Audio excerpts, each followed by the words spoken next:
Okay, I'm going to start this morning by just officially welcoming all of you guys. Sawadee Krap. Welcome to everyone here at the temple.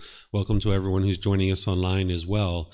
Today is the first day of our course. It's a 5-day course that's titled Foundation in the Path to Enlightenment. Over the next 5 days, I'm going to help you guys to develop a foundation in understanding the path to enlightenment. Starting this morning, we're going to do some meditation, and then we're going to move into various talks throughout the 5 days. And I'll introduce you to the course after our meditation so you'll know more about what you're going to be learning in the course. And then I'll kind of lay it out for you. And we'll even today be talking about the life story of the Buddha. We'll be talking about what is enlightenment. And this afternoon, I'm going to teach you guys about Buddhist chanting. So welcome to those of you guys that are here. Welcome to everyone online as well. If you'd like to join for meditation, you can pull up a cushion, or if you're at home, maybe you're sitting on a sofa or a chair or a wheelchair or a bench or something like this. If you're sitting on the floor, you might just sit comfortably with the cushion under your rear with the legs lightly crossed. Some people like to put their legs off the mat. This helps to get the hips up in the air, and it lessens the angle at the hips, the knees, and the ankles. It's really up to you how you sit. There's not just one specific way to sit in meditation. It's whatever's comfortable for your own body. The Buddha put his right hand over his left with his thumbs together, and he put this into his lap. So if you'd like to use this, you can. But again, it's not about everyone doing it exactly the same way. Some people like to put their palms on their thighs or on their knees, their palms up, or even just rest their hands comfortably in their lap. So wherever your hands and arms are comfortable. With your legs lightly crossed, this allows the circulation to flow, and then your hands and arms can just be completely relaxed. The upper body should be erect. This keeps the mind attentive and alert during the meditation. Whereas if you were slouched, the mind would have a tendency to be dull or lethargic. But if you were real rigid, the mind could be overactive or uptight. So you'd like the upper body to be erect with the sternum up and the shoulders back. This keeps the mind attentive and alert during the meditation. And it also helps you to breathe in through the nose and out through the nose so that it's easy to breathe. The way that I'm going to start with meditation is I'm going to start with some chanting. I'll teach you guys these this afternoon. If you'd like to see these chants, they're on a laminated sheet over there on the table, and it has the English translations as well. But I'll teach you guys these this afternoon. After the chanting, I'll give you some guidance during the meditation. Then there'll be a period of time where it'll just be quiet and we'll just be meditating. I'm sure you might hear occasional sounds here or there, but it's not possible to be in an environment where it's permanently quiet. You're going to hear occasional sounds, but you just don't allow it to affect the mind, not craving permanence where you want everything to be a certain way. Instead, you just bring your mind back to the breath. You'll hear me guide you during the meditation about how to do that. Then after the period of time where we're meditating together, then we'll come out of the meditation with some chanting, and then that's where I'll start helping you to understand the course and what you're going to be learning and things like that. So if you'd like to join, feel free to make yourself comfortable in the seated, lying, standing, and then you'll learn the walking position in this course as well.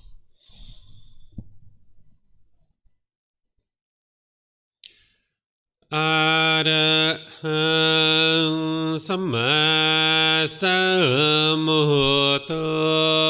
Bhagava Bhutang Bhagavanhang Abhivateyami Savakato Bhagavata Dhammo Dhammang Namasami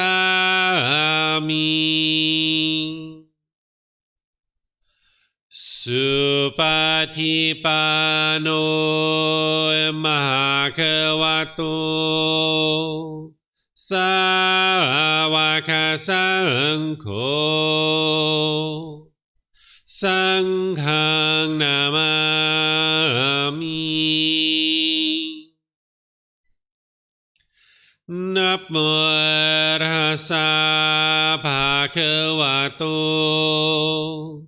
Arahato Samma Sambuddhassa Namo Tassa Bhagavato Arahato Samma Sambuddhassa Namo Tassa Bhagavato Arahato Samma สัพพุตัสสะ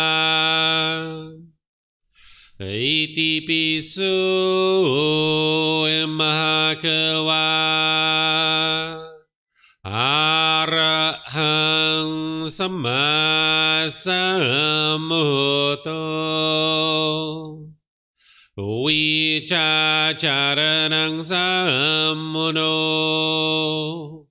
สกขาโตโรกาวิตุ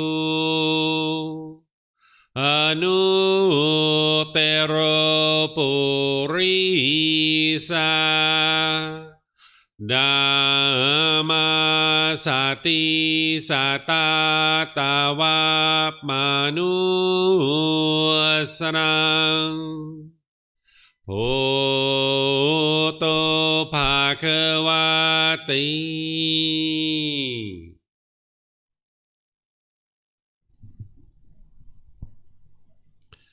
Okay, with the lower body and hands and arms comfortable, in the upper body erect, just close the eyes and start breathing in through the nose and out through the nose.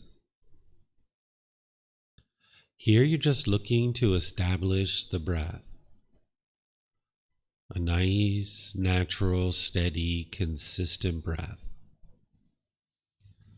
Not forced or controlled, just a gradual inhale through the nose, experiencing the full breath.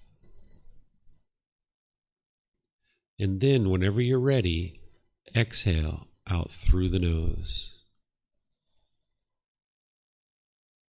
Breathing in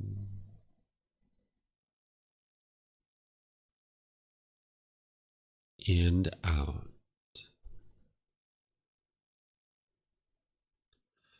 Breathing in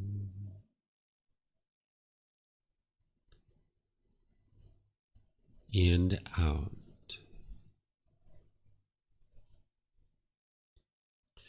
Your breath may not match up with the guidance that I'm providing, and that's okay.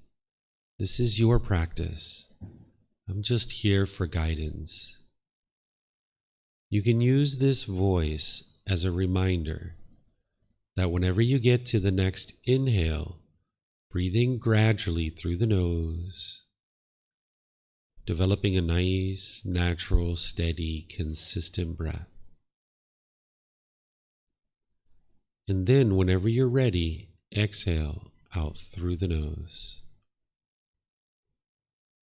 Breathing in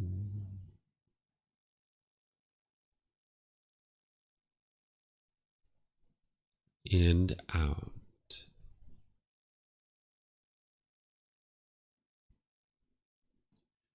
Breathing in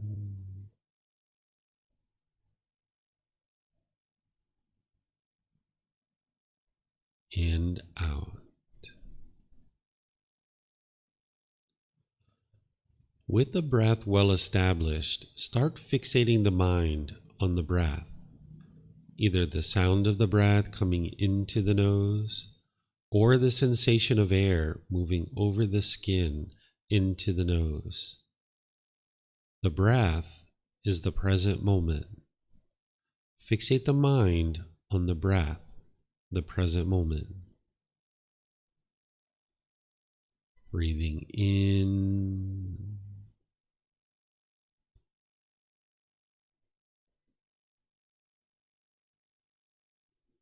and out.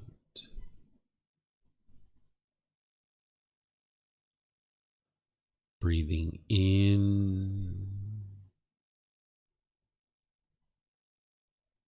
and out.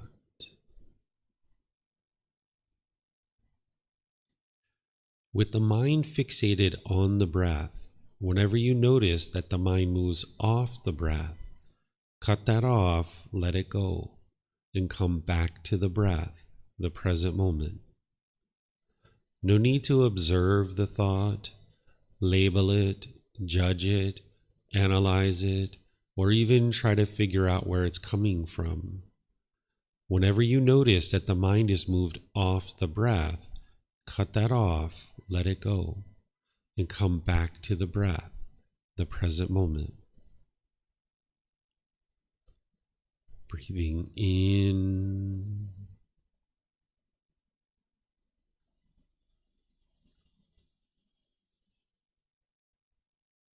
and out.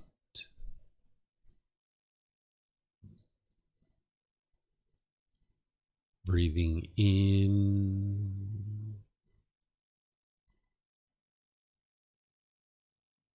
and out.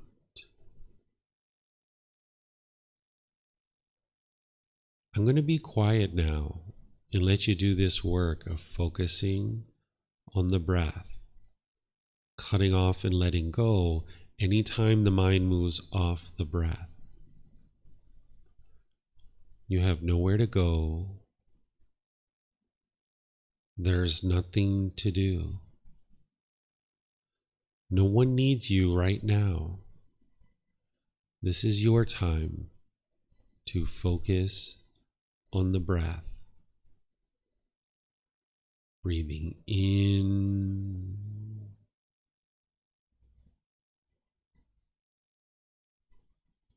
and out.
อะระหังสัมมาสัมพุทโธมหาเกวา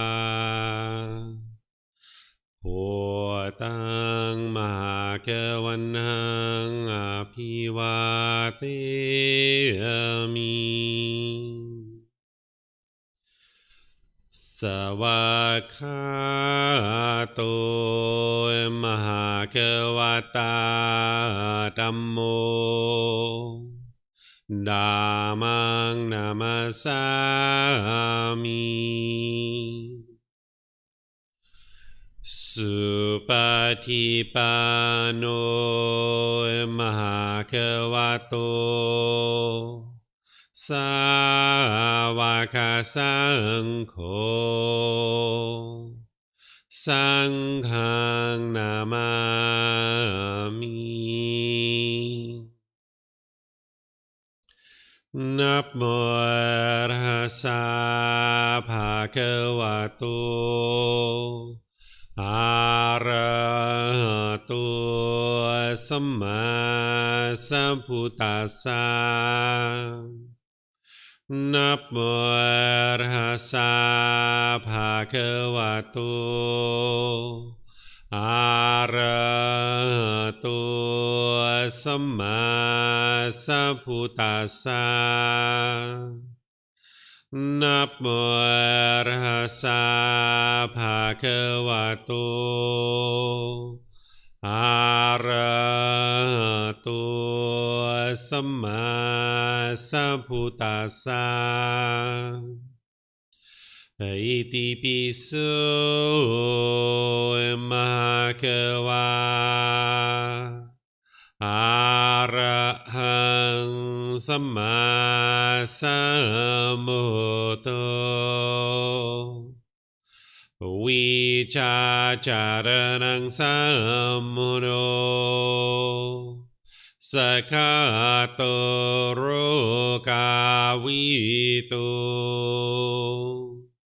อนุเตโรปุริสาธัมมาสติสัตตาตาวามนุสนังโหโตภะคะวะติ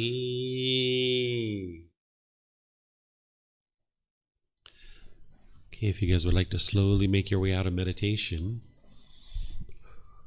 Once again, welcome to everyone. Nice to see you guys here, including those of you guys that joined us since we started meditating. Welcome to everyone. So now that you're starting to embark on this journey to learn the teachings of the Buddha and starting here with this foundational course, which is a great place to start, I'd like to share something with you that I typically share with all students when they're first getting started. That this enlightened mental state that the teachings of the Buddha lead to, where the mind is peaceful, calm, serene, and content with joy, you accomplish this through acquiring wisdom. There's no belief in the teachings of the Buddha. There aren't any rites or rituals or ceremonies or worship, even that chant that you just heard me chanting. This is just to help cultivate more awareness of mind and concentration and ease the mind into meditation so that you can get more benefit out of the meditation itself. There's no belief in his teachings. There's not a bunch of rules or commandments. It's not about believing a bunch of things and hoping something good happens when you die. Instead, you're learning teachings. You're investigating them. You're examining them. And then as you're doing that, you're doing the intellectual learning, you're reflecting on those teachings to independently verify them. And then you're practicing those teachings, integrating them into your life. Essentially what you're doing when we talk about awakening the mind to enlightenment is you're cultivating wisdom about the natural laws of existence. These natural laws that the Buddha taught, he's explaining to you the way the world is. Because when you live in a world that you don't understand, you'll struggle and you'll have difficulties. That's what the anger, the sadness, the frustration, irritation, annoyance, guilt, shame, fear, stress, anxiety, loneliness, boredom, all these discontent feelings and others are all being produced because the mind has certain pollutions that are in there. And I'm going to introduce you to those today as part of our class and helping you to see what the Buddha discovered about the mind. So essentially this journey journey to enlightenment is to train your own mind as an independent practitioner. You need teachers and you need guides to help you along the way. You wouldn't be able to get to enlightenment by yourself, but it's your journey to enlightenment. You're not a follower, you're not a devotee, you're not just believing, you're not having faith or anything like that. Instead, you're actively learning, you're actively growing. Essentially, what the path to enlightenment is this self-help program to be able to heal from what hurt you so that you never need to hurt ever again. And the Buddha's explaining to you what's causing these painful feelings in the mind so that then you can actually eliminate them and you can uproot them. I'm going to help you guys to understand this as we go. So this idea of awakening to natural laws, gaining wisdom about natural laws, you've done this same thing as it relates to other natural laws too. The natural law of gravity is something none of us understood when we were first born into this world, and that's why we struggled and we had difficulties with this natural law. We fell down, we hurt our elbows and our knees, we broke toys, we had all kinds of difficulties with this natural law of gravity. But then slowly but surely, we gained wisdom of this natural law, and we started making wiser decisions that produced more wholesome outcomes for us. But when we lacked wisdom of this natural law, we naturally made unwise decisions, and it produced unwholesome results for us. But as we gained wisdom of this natural law, and we could see the truth for ourselves that it's real, then we were able to make wise decisions like tying our shoes a bit tighter, looking at the surface of the sidewalk as we're walking down the street, not being so giddy and bouncing around all the time like we were as kids. We were able to navigate the world more readily because we had wisdom of these natural laws, this natural law of gravity.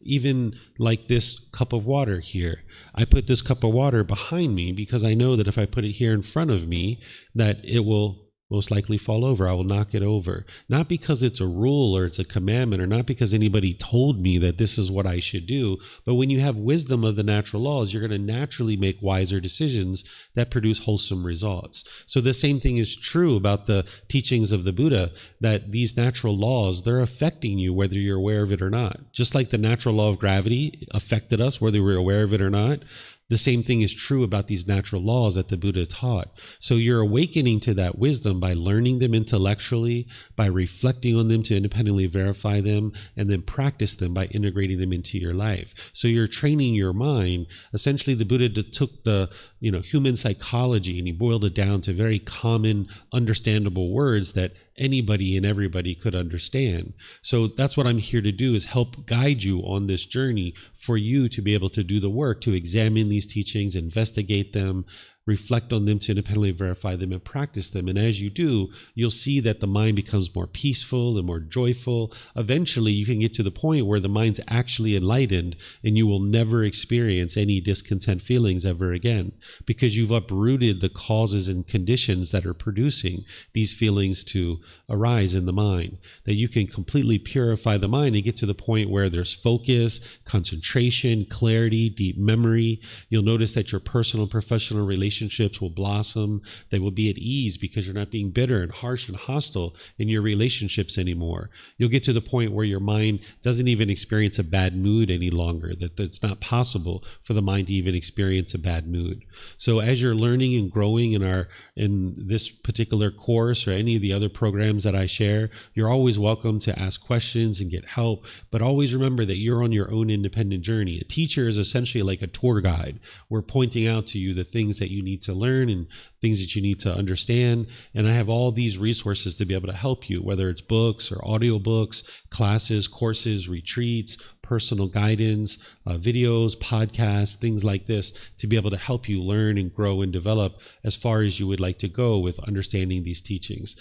With belief, you don't know what's true or false. You're just believing it because either you convinced yourself to believe it or somebody else convinced you to believe it. And this is why the mind can be shaken up when it just believes things, because it doesn't know what's true or false. But by you awakening the mind in the way that I'm describing, you'll know the truth. You will have the wisdom to know exactly how the world is functioning. You'll understand what's going on in the world. You'll be able to then navigate the world more readily. So this is what the journey to enlightenment is all about. It's about cultivating wisdom and being able to see those truths that you're going to learn as we go through the course. So here at the beginning, what I'm going to do is just introduce you to the course and help you understand what you're going to be learning over the next 5 days. This particular meditation that we just did, I just did a very short, very brief one just to get us started. But each day I'm going to expand this wider and wider and make it longer and longer so you'll get a chance to expand your meditation practice. But usually on the first day, we just do kind of a shorter meditation to help you guys get familiar with doing a little bit of meditation if you haven't been meditating before. So just to introduce you to the course, this is my contact information here. You can use this either during the course or after the course. You're always welcome to contact me for any reason. If you're coming late to class or you're not coming at all, no worries. You can come and go as you please. You don't need to let me know what's going on in your life. You're welcome to if you'd like to. But this contact information is more like after the course, you might have certain questions or things that you thought about after the course that you need help with, and this is a way that you can contact me. And you can contact me anytime, even during the course if you like, but just don't feel like you have to check in with me and tell me what's going on in your life, because I know that if you're here, I will teach you and guide you and help you, and if you're not here, then I won't be able to do that. So you make whatever choices are best for you, and this is information that you can use to contact me. In terms of our course, the way it's structured is the first day I kind of welcome you guys and kind of introduce you to the course. But then this is kind of the course schedule and the plan about how we go forward. Each morning at 9 a.m., we start with chanting and meditation to give you guys a chance to build up your meditation practice. Then around 9:30, I move into a talk on the teachings. I think of it as a discussion.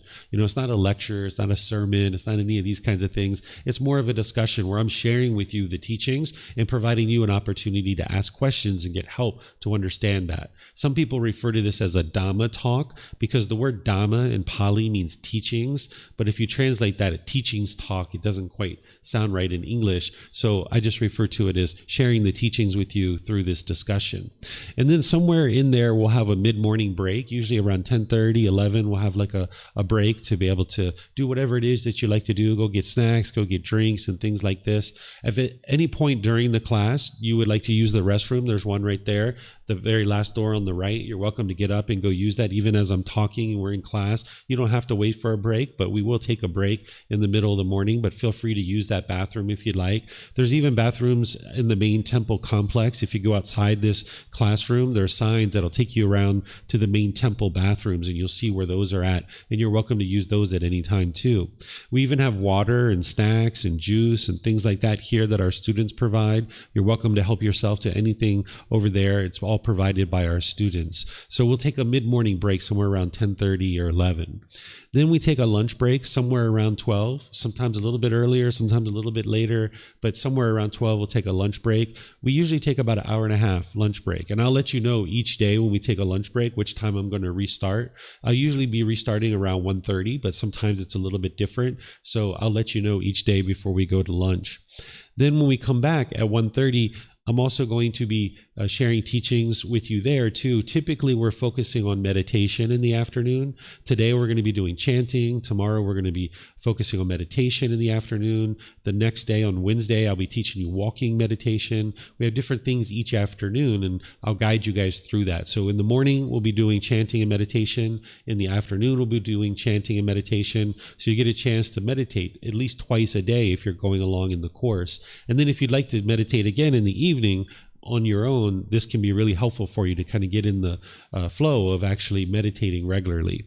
Then we usually finish around 3 o'clock. Again, sometimes a little bit earlier, sometimes a little bit later. But at any point that you need to come and go, feel free to come and go. You'll see people that are doing that throughout the course. There's students that live here in the local area, or maybe they're traveling in, and people will come and go in and out of the course at different times. So feel free to do that as you like.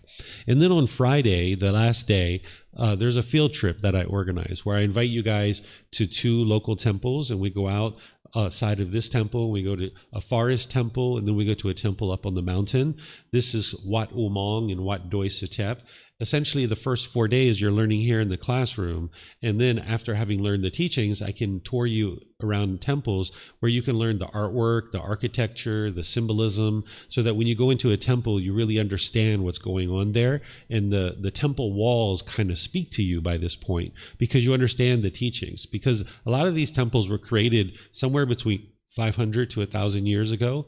And the artists and the artisans and the craftspeople, they were actually embedding the teachings of the Buddha into the temples themselves, whether it's the artwork, the architecture, or the symbolism. So after you learn a little bit of the teachings of the Buddha, you can visit a temple with a teacher like me, and I can walk you around and teach you about these things. And now when you visit a temple, it'll kind of speak to you rather than just like, oh, that's pretty, or oh, that's beautiful. The walls of the temple will kind of speak to you, and it'll kind of help you to remember the teachings and understand the teachings of the Buddha. So if you'd like to come to this, I'll be giving you guys more information as we get closer to that. And there'll be other people who will join us that aren't necessarily here in the course that will join us for that tour as well. So if there's people that you're traveling with or that you run into this week that would like to come to this tour, they're more than welcome to just show up on Friday at 9 a.m. and they'll be able to go on the tour with us as well. Okay, so this is kind of our plan for the 5 days and kind of how it's structured. This course is based on this book. It's titled The Words of the Buddha, The Path to Enlightenment, Revealing the Hidden. It's the volume 1 of this book series that I share. The book is titled Developing a Life Practice, The Path That Leads to Enlightenment. You can actually get this book from our website. You can download it for free as a PDF. There's also a printed version that you can get either on Amazon. They even have a Kindle version as well. And we even have versions here as well that you just reimburse us for the printing cost so that way we can print some more and share them with other people. So I'm going to be sharing with you chapters 3, 4, 5, 7, 8, 9, 10, 11, and 19. And if you'd like to read this book and come to class, this is really helpful. Or maybe you'd like to read it after the course. It's up to you. The combination of reading and coming to the classes, this will really help you be fully informed because there's certain things in the book that I don't teach in the class. And there's certain things in the class that aren't in the book. There's certain things that make it easier to teach either in a book or in the class. So the combination between the two, you'll be fully informed to be able to fully understand the teachings of the Buddha as we go through this course and all the others as well. So it'd be helpful for you to acquire this book. And it's the first book of the entire book series. The topics that we're going to be discussing are this morning, I'm going to start with the life story of Gotama Buddha, because if you're embarking on a journey to learn these teachings, you'd probably like to know a bit about his life story. So I'm going to start off with helping you to understand his life story so that you'll understand who he was and what he did during his life and things like that.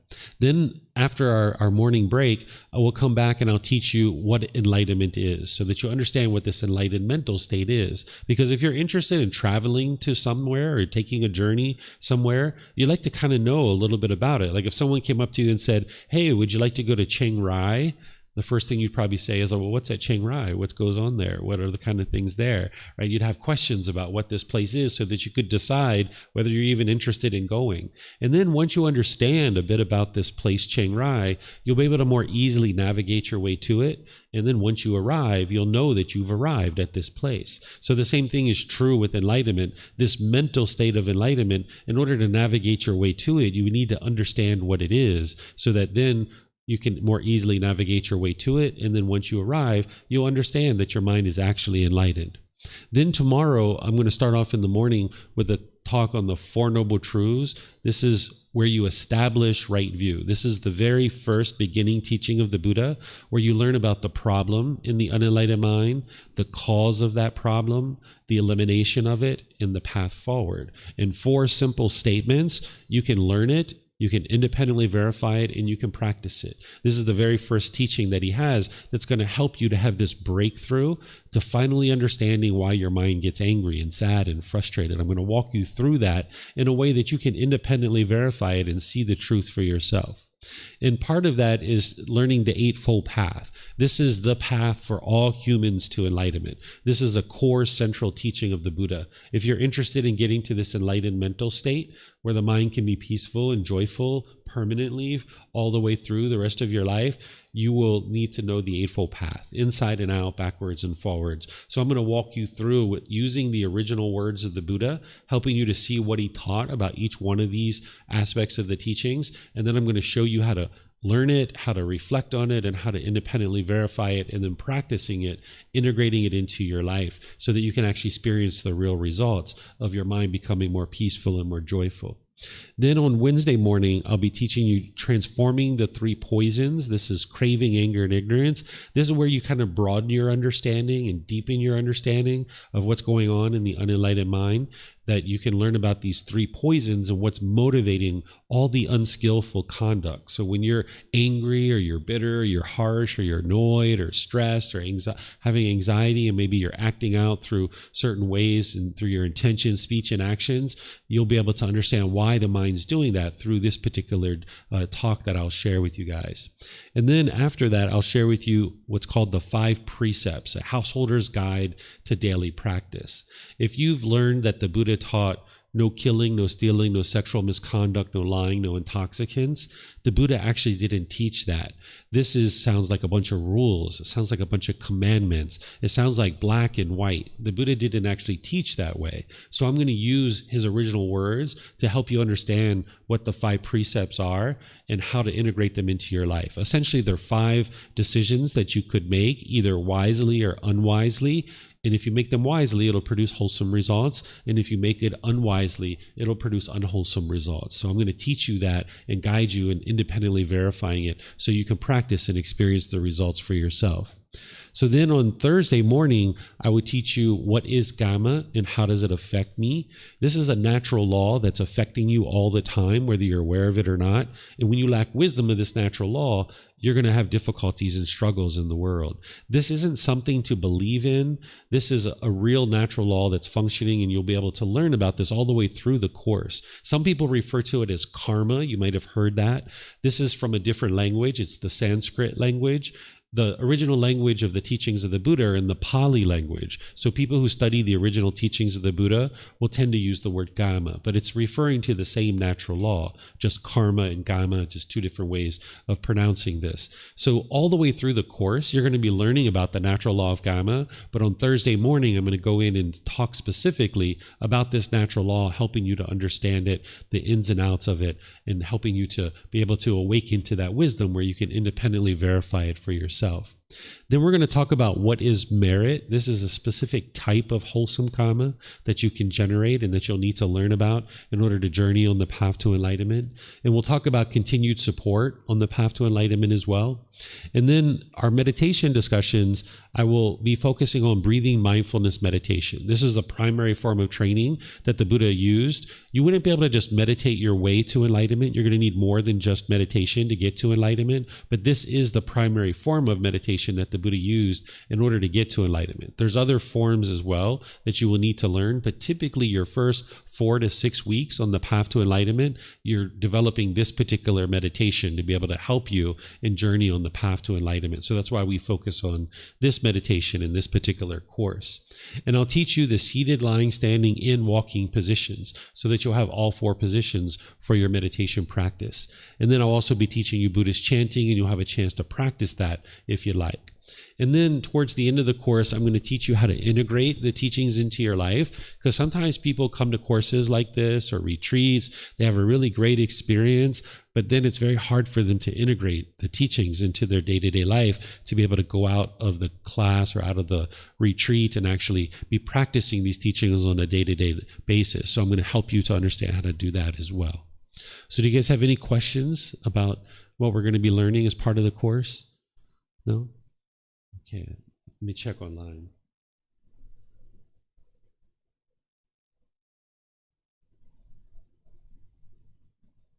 Okay, I'm not seeing any questions online either.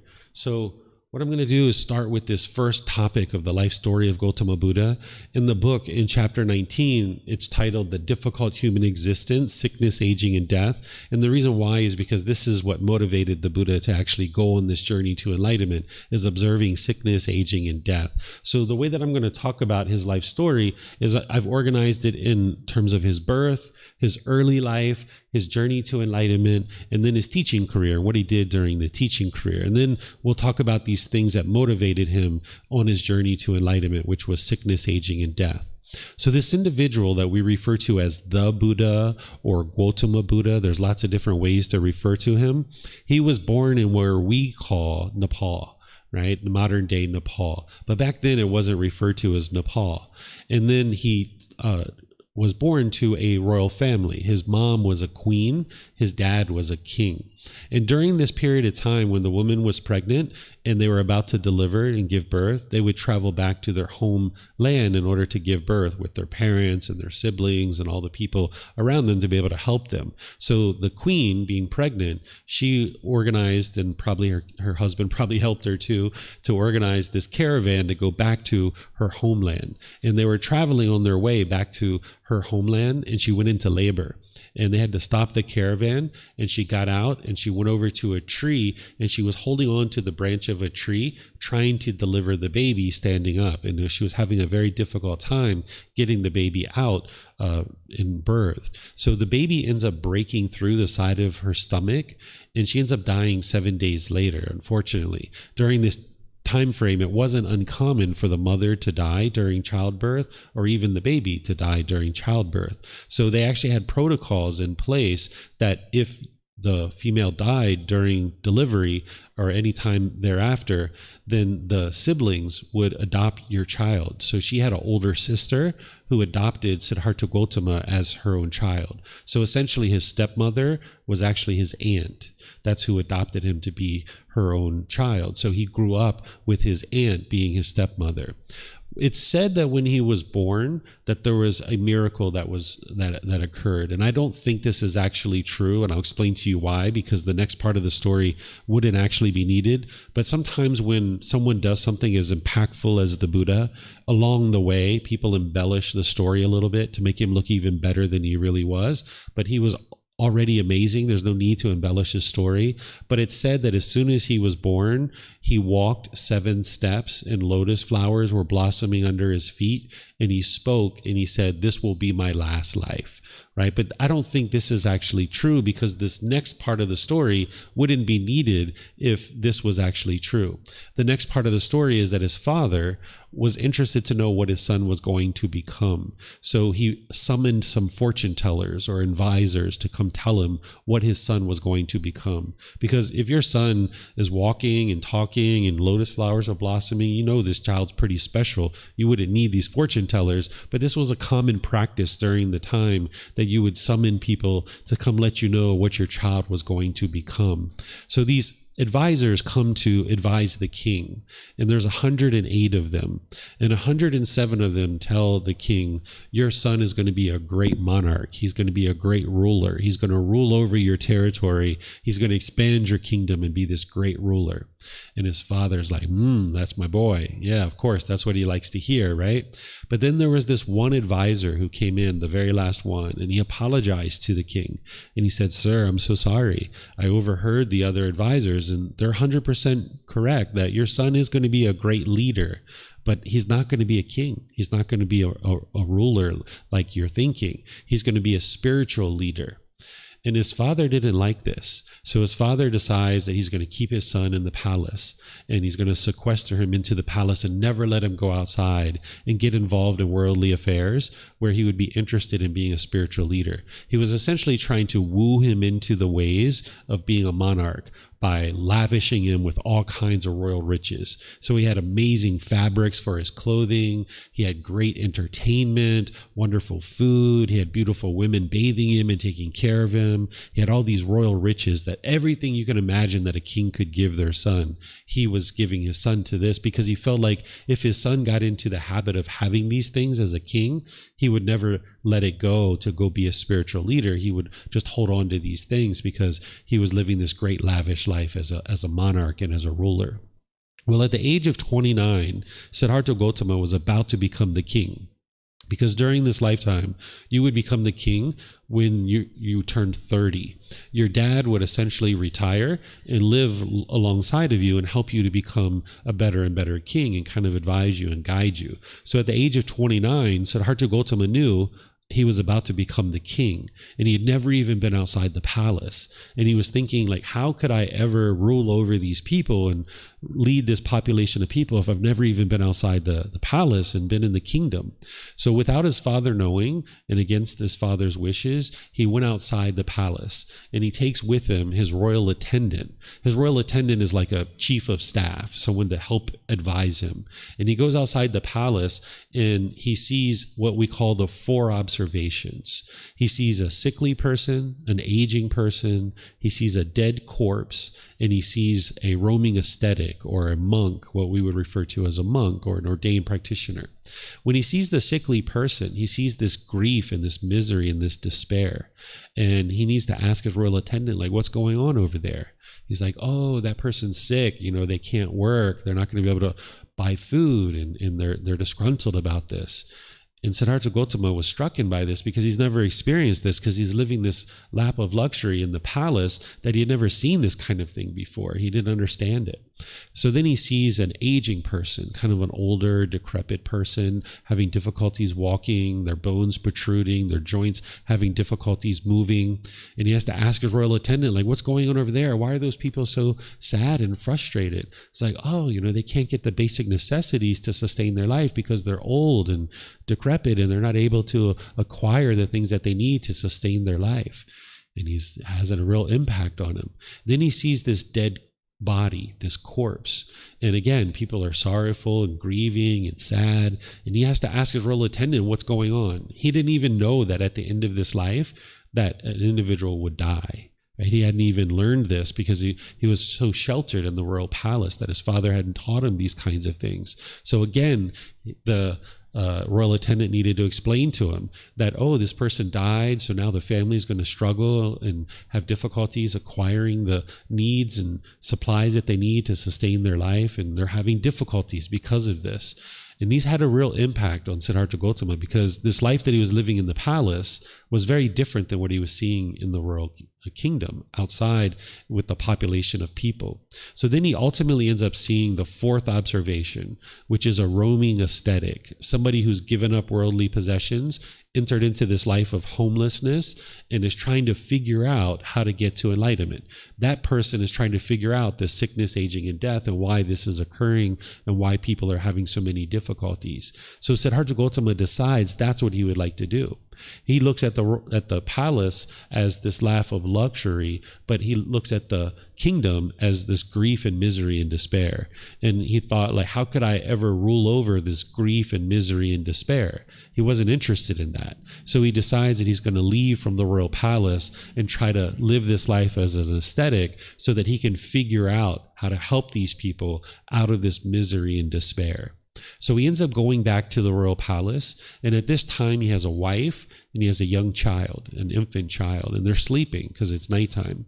And he kind of looks in on them, and then he just quietly leaves. He didn't understand the mind 100%, but he understood it enough that he felt like if he woke them up and he told them that he was leaving, that he wouldn't be able to leave, that he would be, holding on too tightly. So he decides to leave, and he takes with him his favorite horse and his royal attendant, and he leaves from the palace. And as he does this, he ultimately gets to a point where he lets go of his horse and he gives it to his royal attendant. He tells his royal attendant, like, you've been a great person to help me, but I need to go off and do this by myself. And he cuts off his hair. At this time frame, the royal family would grow their hair very long. Even the males, they would grow this very long, beautiful, flowing hair. And this is how people would know you're part of the royal family. Nowadays, we just put the picture of the king and the queen and everybody all around the kingdom. We put it on the money. Everybody can know who the king and the queen are and things like this. But during this time, they didn't have that technology, so they weren't able to do that. So the way that they would know you're a member of the royal family is you would grow this really long, beautiful hair, because it's only the royal family that would be able to take care of this hair. If we were like laborers working in the fields with this long hair, we wouldn't have time to take care of it. It would get knotted and tangled and dirty. We wouldn't have time to be able to take care of it because we're working as a laborer in the fields and working these harder jobs. But the royal family, they had riches and wealth. They could sit around. They could have servants detangling their hair, shampooing their hair, taking care of it. So if you have this long, beautiful, flowing hair and you go out in the kingdom, everybody knew you were a member of the royal family. So by him cutting off his hair at the age of 29 that he'd been growing for his entire life, people would never have believed that he was the king. If he ever tried to assume the throne, people would never believe that he was the king because he had his hair cut off and it would be too short. So cutting off his hair was like, I'm never going back. I'm not going back to this place, right? And it accomplishes other things too that I can teach you guys as we go forward in the course. But ultimately, he cuts off his hair and he enters into this life of homelessness. When he first starts working to try to get to enlightenment, he takes up training with two individual teachers. First, one teacher and then a second teacher. The first teacher that he studies with, this person teaches him to hang himself upside down from trees, to lay on beds of nails, to starve himself, to pierce his body with metal implements, doing all these disparaging things to the body, even starving the body, eating very little food. And the thought was that if you could cause physical pain to the body and the mind could overcome that, then you would be able to get to enlightenment. So Siddhartha Gotama does this for an entire year. And he gets to the end of this time frame, and this teacher tells him, you're a master of my teachings. You've mastered everything I have to teach. You can now teach my teachings. And Siddhartha Gotama realized that his mind wasn't any more enlightened than it was when he was in the palace. He was still getting frustrated and agitated and annoyed. So he knew that he wasn't enlightened, even though this person had claimed that this is what would lead to enlightenment, and Siddhartha Gotama had mastered his teachings. He knew that he wasn't enlightened. So he goes to another teacher and he tries to study with that teacher. And the same thing, essentially teaching him the same things, essentially. And after a year, this teacher says, you're a master of my teachings. You can teach my teachings. And again, Siddhartha Gotama realizes his mind isn't any more peaceful than it was when he was in the palace. So he decides to leave. He gets frustrated with this whole thing because he's not enlightened yet. So for 2 years, he's kind of wasted his time in the way that he was thinking about it. So he goes off on his own in the forest. But when he's off in the forest, he only knows how to do what it is that these people were teaching him. So he continues to do those kinds of things. He took it so far to the extreme that he was only eating 1 grain of rice per day. And this is how he was able to sustain his life. And ultimately, his bones were protruding, his muscles had atrophied, they had depleted, and his ribs were protruding, his facial bones were protruding. You might see statues or artwork of him in this condition. This is where he went all the way to the point of just 1 grain of rice per day. And he was meditating on the edge of the forest, and there was a mother and a young daughter who walked by, and they see him meditating and his facial bones protruding, his ribs protruding, and they think he's about to die. So they beg and they plead with him to eat some rice, and they offered him some rice. And he reluctantly accepts this rice, and he starts eating this rice. And he has a realization in this moment that if he continued on the journey that he was on, he would die. And if this body died, then he wouldn't be able to train the mind, because with the body and the mind together, he could train. But if the body died, he wouldn't be able to train the mind. And then he also realizes that when he's in the palace, that he was living this life of luxury. So he was kind of on these two opposite sides of the spectrum, where in the royal palace, he was indulging in all these sensual pleasures. He had everything and anything you could imagine. But then when he left the royal palace, he went all the way to the other side, where he was barely even eating just 1 grain of rice per day. So in this moment with this mother and this young child, he discovers what's called the middle way, where he starts to eat in moderation. He starts to gradually eat and starts to train his mind. And over the next 4 years, he ultimately gets to enlightenment, where his mind is completely peaceful, joyful, calm, serene, content with joy. His mind's focused, concentrated, has clarity, deep memory. He notices a complete change in his mind. He doesn't experience any more discontentedness. So this is gradual training through a 6-year period that he ultimately got to enlightenment. And at the age of 35, he's now enlightened, right?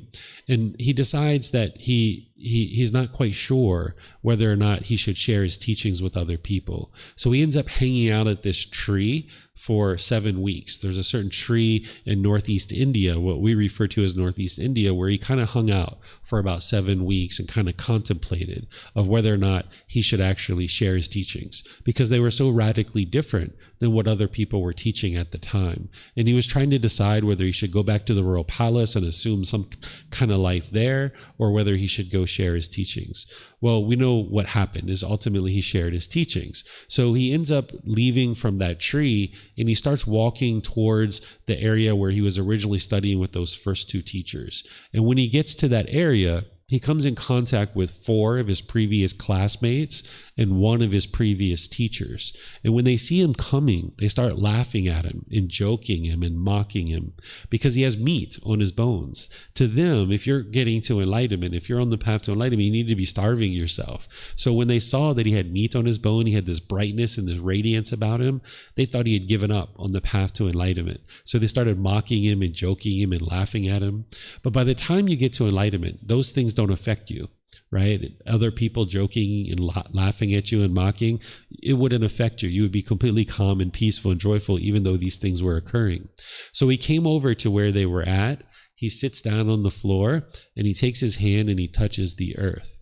And when he does this, he performs the one and only miracle that he ever performed, which all these animals came to where he was at. So deer and rabbits and squirrels and snakes and lizards and birds, things like this, all come to where he's at. And these 5 people see the miracle that he just performed, and they're like, okay, you have my attention. And they sat down and they started listening to what he had to say. And this is where he delivered his first talk on the 4 Noble Truths, the very first teaching. He explains the problem in the unenlightened mind, the cause of the problem, the elimination of it, and the path forward. And in those 4 simple statements, which are independently verifiable, those 5 people could independently verify he had discovered the truth. He had figured out exactly what the problem was, the cause, the elimination, and the path forward. And you'll be able to do this tomorrow too. When I explain it to you, you'll be able to see the truth for yourself of exactly what's causing these discontent feelings and then how to actually eliminate them. So these were his first 5 students, his 4 previous classmates and one of his previous teachers. From this point forward, from the age of 35, he teaches for 45 years. Over the course of those 45 years, ultimately dying at the age of 80, countless people were studying with him and learning and growing and getting to enlightenment. And people were spreading the word more and more and more. But there were still other people in the area that were teaching, because when you're a Buddha, there isn't any kind of physical characteristic that tells everybody that you're a Buddha. So there were people that were teaching that were claiming that it was their teachings that led to enlightenment. But the Buddha knew it was his teachings, and more and more people were learning from him. Sometimes there would be other teachers who would come to talk with the Buddha, and they would bring their students with them, and they would try to convince the Buddha that their teachings were the ones that led to enlightenment. And the Buddha would just calmly and patiently describe his teachings and help them to see what he was teaching. And sometimes they would get angry and frustrated, and they would get up and storm out of the meeting. And people knew that that person wasn't enlightened, because an enlightened being doesn't experience frustration and agitation and wouldn't storm out of a meeting. So oftentimes that person's students would then become students of the Buddha, realizing that their teacher wasn't actually enlightened. Or sometimes the discussion would go in such a way that that teacher would then understand that it was the Buddha's teachings that led to enlightenment. And that teacher would then become a student of the Buddha and bring with them all of their students. So the community of people who are studying with the Buddha just grew and grew and grew and grew, to ultimately, when he died at the age of 80, there were thousands and thousands of people. Countless people had gotten to enlightenment during his lifetime. All of his teachings were oral, because the technology to write things down didn't exist in that region of the world yet. It was in China, but it hadn't made its way to that region of the world yet. So everything he taught was oral. And this is where chanting comes from, is that they would use chanting as a way to commit the teachings to memory and recite them every 2 weeks so that they could remember what the teachings were. But by the time he dies, there were so many people that were enlightened and that they deeply understood the teachings that it took to get to enlightenment, that they ultimately wrote the teachings down shortly after his death. Because once you get to enlightenment, you'll never forget the wisdom that it took for you to get to enlightenment. That'll be deeply ingrained in your mind, that you'll never forget it. And by that time, your mind is performing optimally, that your mind has been fully purified and you have a deep, profound memory by the time your mind gets to enlightenment. So they were able to come together. About 500 enlightened beings came together after the death of the Buddha, and they all agreed on what it was that needed to be documented for future generations. And we refer to this today as the Pali Canon. This is the original source teachings of the Buddha. And those teachings have been translated into the English language. And that's what I have here, a consolidated version of the Pali Canon, so that you can learn and understand the original words of the Buddha. The Pali Canon is organized into 45 large volumes of books. They're about this thick. And the average person doesn't really have the full collection of all of these books, because it would take about 3 months of your salary here in Thailand to be able to purchase this entire collection of books.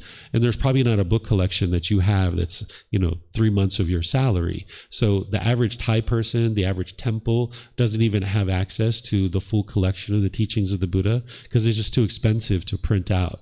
But by consolidating it the way that this book series does, and then putting it on the internet, you can just download it for free and everybody can get a copy of it. That's why this book series is titled Revealing the Hidden. That's part of the book series of the title, is Revealing the Hidden. That these teachings haven't been consciously hidden from people, but just there's been this obstacle and this barrier that because of the financial cost of printing these books, that people haven't been able to get access to them over the years. So this book series is helping to bring the teachings back into the world and restore the teachings of the Buddha so more and more people can understand them and practice them. So he dies at the age of 80 from essentially old age, that his body gave out. There are certain things in his body that just weren't functioning anymore, and he dies at the age of 80. And then from that point forward, more and more and more people were continuing to learn and continuing to get to enlightenment. And this is how we know that he was a Buddha, that there's 3 criteria of what make a Buddha, is that they get to enlightenment by themselves without the help of any teachers or any guides. They then dedicate the rest of their life to sharing their independently discovered teachings, and countless people get to enlightenment during that person's lifetime.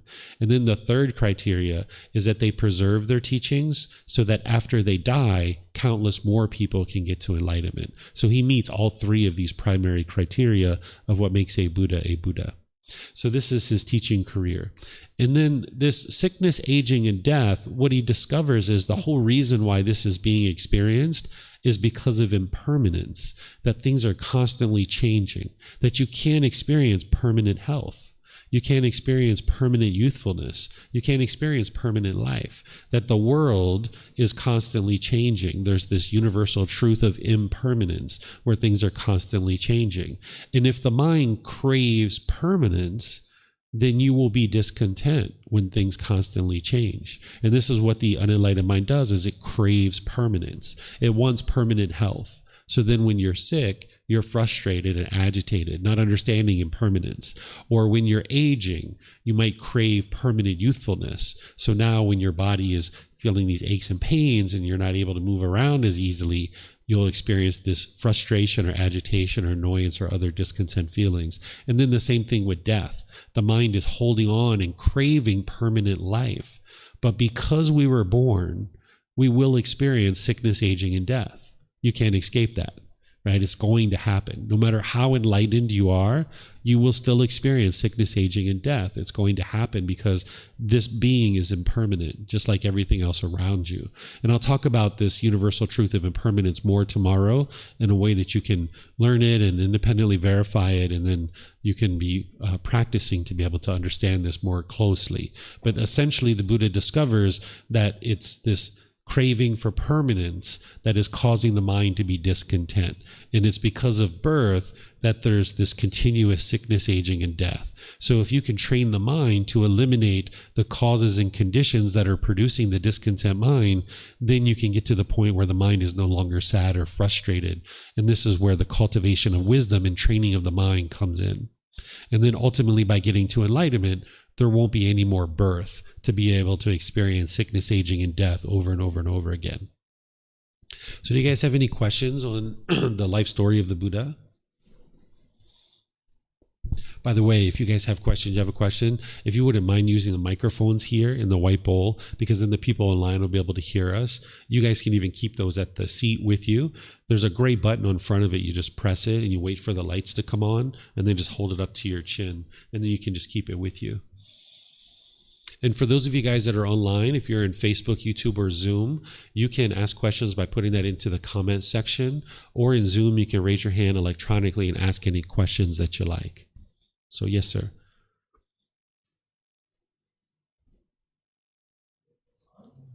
There's a gray, if you press the gray button, you'll see the lights come on. There you go.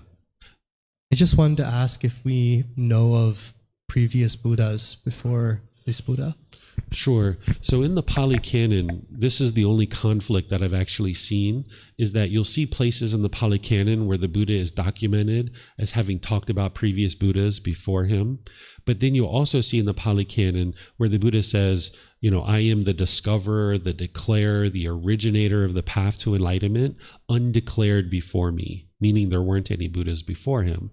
So this is the only conflict that I've seen. So over 2,500 years, we know that whatever we're seeing in the Pali Canon, it's not 100% exactly what the Buddha taught because of impermanence. But this is where you can break through that impermanence by learning, by reflecting to independently verify and practice. So there may have been Buddhas before him, and there may not have been. I tend to think that there weren't any Buddhas before him, because once you understand the path to enlightenment, you will understand that it requires a certain amount of intellectual learning to be able to get to enlightenment. And prior to essentially around the lifetime of the Buddha, human beings were still figuring out communication, that the evolution of human beings, we couldn't actually talk intelligently 50,000 years ago or 100,000 years ago. As beings were roaming about the world, we were kind of grunting and moaning at each other to try to communicate. So like this spoken language that we're speaking now, it's very detailed, and we're able to communicate very extensive thoughts and ideas, where anybody prior to the lifetime of Gotama Buddha wouldn't necessarily have that ability to talk in that level of detail to be able to communicate the path to enlightenment. So this part where the Buddha says, I am the discoverer, the declarer, the originator, undeclared before me, this path to enlightenment, I think that's probably the truth. Where these other accounts where the Buddha is talking about Buddhas before him, even though I have it in the book series so you can see it, I don't think that it's probably true, because it'd be impossible to communicate to the level of depth that we need in order to get to enlightenment prior to Gotama Buddha.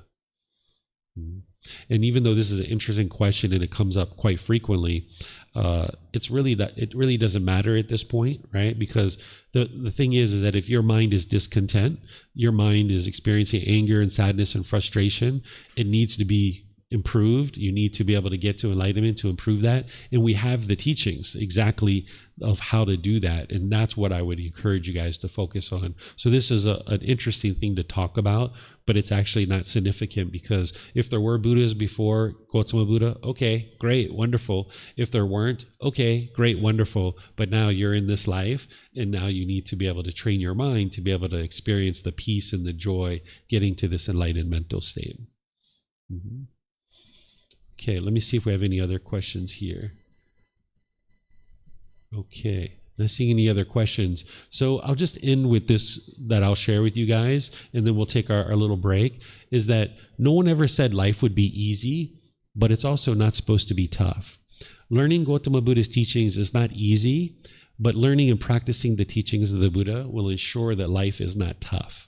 Because in the unenlightened state, life can be really hard. It can be very difficult, right? The sorrow, the grief, the pain, the misery that is experienced. Of course, you're always taught to look at the positive side of life, and that's what I would encourage you to look at, is the positive side of life.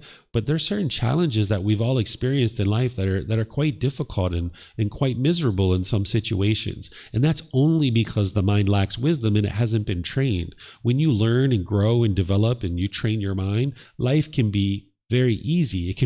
It doesn't have to be tough. Life can actually be very straightforward when you understand the natural laws of existence. You can get to the point where your mind's peaceful and joyful permanently and no longer experience this misery, grief, pain, displeasure, sorrow.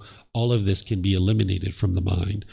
So if you remember this, that life isn't easy, but it's also not supposed to be tough. But because the mind is unawakened, life can feel tough in certain situations. So that's where, when you're learning and practicing and training your mind, you can get to the point where life is no longer tough and no longer difficult any longer. Okay, so right now it's basically 10:15. So why don't we take a 20-minute break and come back at, actually, why don't we just say 10:40? That'll give you guys actually 25-minute break to be able to, talk with each other, get to meet each other. If you need to get a snack, if you'd like to use the restroom, whatever you'd like to do. When we come back at 10:40, I'm going to help you guys to understand enlightenment. What is enlightenment? We'll talk about this mental state that the Buddha discovered and shared teachings about how to actually achieve, so that then you can understand more about this mental state of enlightenment. So thank you for your questions. Thank you guys for being here and being interested to learn the teachings of the Buddha, and enjoy your break. And we'll see you guys in about 25 minutes. Okay.